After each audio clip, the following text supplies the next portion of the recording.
Om Sarvamangal Mangle Shire Swaraj Shadike Channe Trambake Gauri Narayani Namosute. Rishi, one sec. Yeah. Do you know this is an international blog? Even I don't know what you're mumbling on the. This is Sanskrit, okay? This needs to be done. Kunal, do not interrupt me. I'm in the middle of a religious.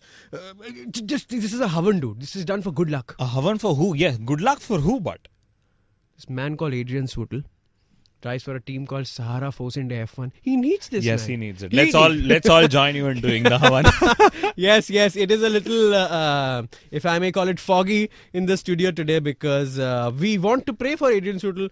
Good driver, knows the tracks and the cars really well, but not doing well. Not in the Spanish Grand Prix for sure. Yeah, so continue with the havan while I read the other notes we've made. Okay, notes that we've made. A very good race in Spain. Kunal and I think it was full of entertainment. Most of the media thinks it was bullshit. Fans are getting cheated. There were too many pit stops. Pirelli's gone a bit too far. I have a different opinion on it, and Kunal has a totally different one. So, Kunal, I have to start with you. This is the question of the century for Formula One. Has Pirelli done too much?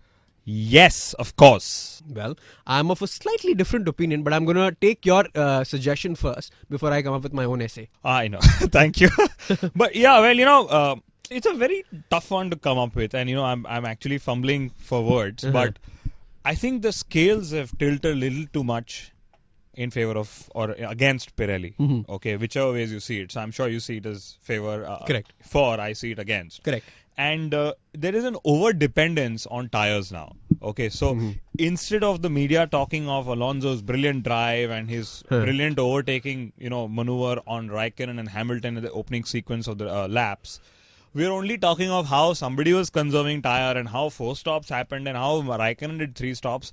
So I think there is too much of tyre talk as opposed to talk about car development, as opposed to talk about how well a driver has driven to win a particular race or for that matter get onto the podium. If I was Paul Hemry and I was heading the Formula One Pirelli P0 section, I would just... He does head it, Rishi. Yeah. And I would just walk up to you with a magazine which has all the records of Formula One races and show the Bridgestone era and tell me one driver that came close to Michael, leave alone overtaking him, and I'm getting you all the overtaking excitement, good TV. So just look at it as a perspective of... Yes, I appreciate that perspective. Okay, and I am completely for the entertainment. Okay, but I'm not for switching the entertainment for real racing. I mean... Tell me this season, Rishi, have you seen any driver make a mistake because he was driving on the limit? Correct. And I shall give it to the fact that the off-roads are not full of gravel, so they're always trying to take an escape road, etc., etc. But I also believe that this will also separate the men from the boys because what Kimi is able to do, Grosjean is not. What Alonso is able to do, Massa is not. And with the tyres I'm talking about, well... Even after doing one stop less, Kimi is pushing all throughout the race. He seems to be pushing all throughout the race, but he's not. Like Mark Webber said, that I do 5 quick laps on the race weekend, and then I'm only about saving my tires. But, to cut it short, and I appreciate your perspective, because at the end of the day, there are different target groups for Formula One, and you and I are from the same target group. Okay, I think we need a balance between where we currently are with Pirelli and where we don't want to be with Bridgestone. And a lot of this is going to be achieved if we were to reduce the dependence on aerodynamics. All right. That is absolutely correct. Probable solution for Pirelli out there is we want a race where people are confused between 2 stops and 3 stops. And some 2 stoppers will be slightly conservative. Some 3 stoppers will be slightly fast. And we'll have an entertainment race with overtaking. Yes. So thankfully, we've agreed on something. Something it is. Lot of things happened in the race. I personally feel that brilliant drive from Fernando. Firstly, well driven. Fernando, awesome. Yes. dull one. Kimi, again, awesome. Mr. Consistent. 4 points behind Vettel only. Yes. What a drive. I think he's had some 33 points finishes and 23 consecutive race finishes. Something. I had some stat I read and I've written about. But he's the Rahul Dravid of Formula One. Yeah, I know. Just leave me alone. I love the man. One man who did not leave him alone was Massa. And what a great drive. For me, it was the driver of the day because Massa, as we know, usually ends up not looking as good as Alonso. Of course, he didn't look as good as that. But he was still somewhere there and the grid penalty hurt him. The grid penalty hurt him. What also worked in his favor is Ferrari didn't mess up his strategy.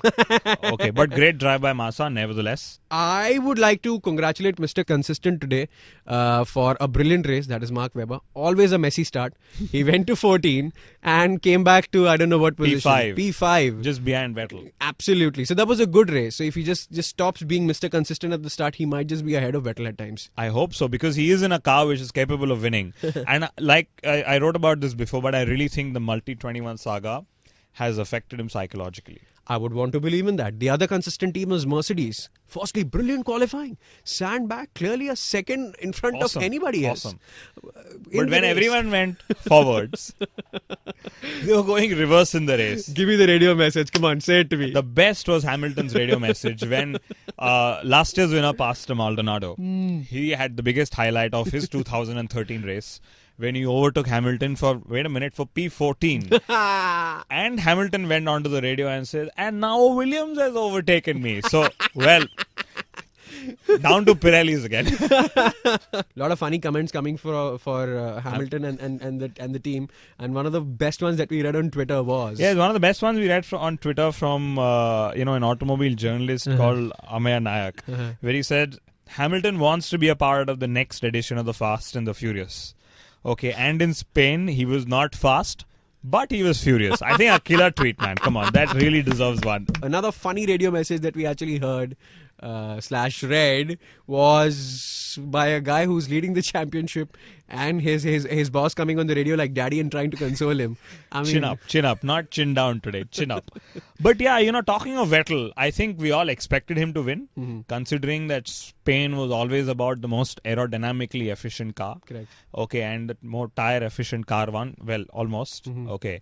And I think his post-race summary sums it up, where he said that we drove to the pace of the tires and not to the pace of the car. Yes. Tires it'll be again and again.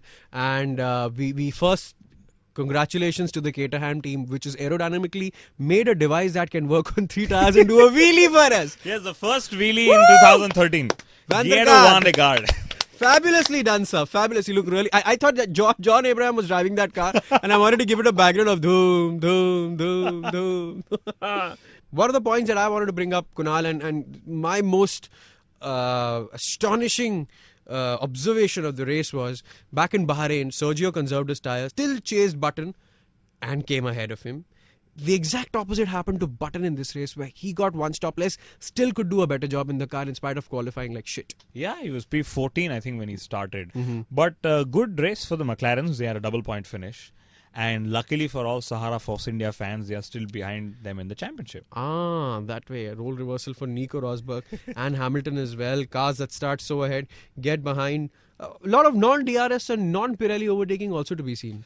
Yes, thankfully, and I'm glad you brought it up. I really loved the opening maneuver that Alonso had on Raikkonen and Hamilton. Okay, and to me, I think we should probably have circuits where you don't need the DRS. Okay, and you'll just let drivers overtake by themselves. Maybe do a selective implementation of DRS. I'm against the artificial overtaking. Kunal, but it's the track that needs it. And big time. Going to circuits where we don't possibly need them. Like Monza, for all we know. We'll have some 150 overtaking maneuvers in Monza. Out of which we will remember neither for being wheel-to-wheel classics. Yes. One of those that goes down in the books of history. One of those that becomes a legend on the inside line F1. Given to you by Kunal Shah and Arjun Rishi Kapoor. We're in the studio. We have lots to talk about. Actually, I won't be talking a lot in the next podcast because, you see, I'm a little angry with a certain person in the room. You've got to know why, and you are going to stop talking to him as well. Jealous.